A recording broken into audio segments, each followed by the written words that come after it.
How to stay grounded spiritually and emotionally during the holidays? That's a question that a lot of people are asking because at the end of the year, we start to reflect on goals that we might have set, plans, whether it was like traveling or weight loss, or I wanted to generate this amount of money, or I wanted, I had this expectations for my family, or I had this expectation for my level of spirituality.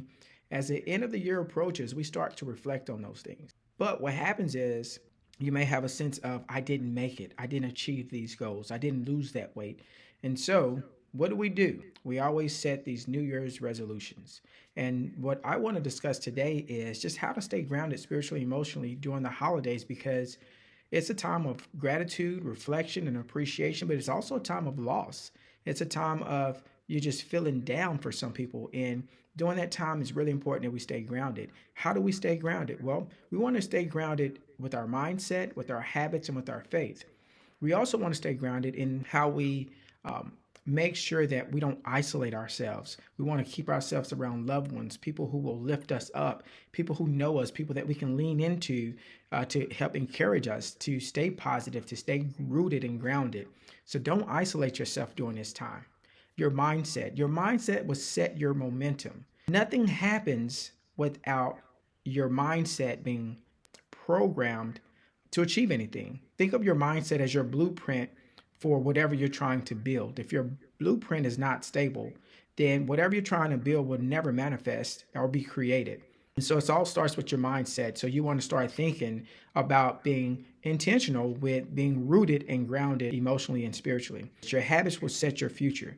Again, it's the end of the year and there are certain goals that we didn't achieve. And if we look back, we'll realize that we did not have very good habits toward those things or those goals that we did not achieve. So as the end of the year approaches and as we're about to embark upon a new year, we want to start thinking to ourselves, what are some goals that we can set that will help us to achieve our goals from an emotional and from a spiritual standpoint?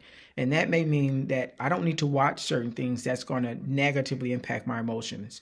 I need to do things that's going to spiritually strengthen me, like spending time reading the Bible, spending time praying, spending time with like-minded people who may be at a higher spiritual level. Another thing we want to realize is talking about spirituality is our faith. Our faith will determine our direction. I had a conversation with someone the other day, and I said, we are all dealing with trials and tribulations. And people who rely on the world's aspect, people that rely on just themselves, at some point you get burnt out and you turn to other things to get you stronger. You turn to other things to give you energy. You turn to extra forces and things that will let you down eventually. However, if the foundation, if the building block of what you stand for and how you operate is your faith, then it cannot be shaken because it's not a materialistic thing. It's a spiritual thing. See, the Bible says, I can do all things through Christ who gives me strength. Think about that. I can do all things through Christ who gives me strength. And so the thought process is without faith, it's impossible to please God. How do I please God? I please God with following his will. How do I know what his will is for my life? Well, I read the Bible. I spend time in the word. I spend time praying and meditating and seeking God for his direction. And looping that back around, that's how we stay stronger, spiritually and emotionally, because if we go to our creator and ask him for help and direction, it's a whole lot easier for the creator who has the blueprint to tell you how to operate and to guide you in the right path. I want to encourage you. You don't need perfection. You just need intention.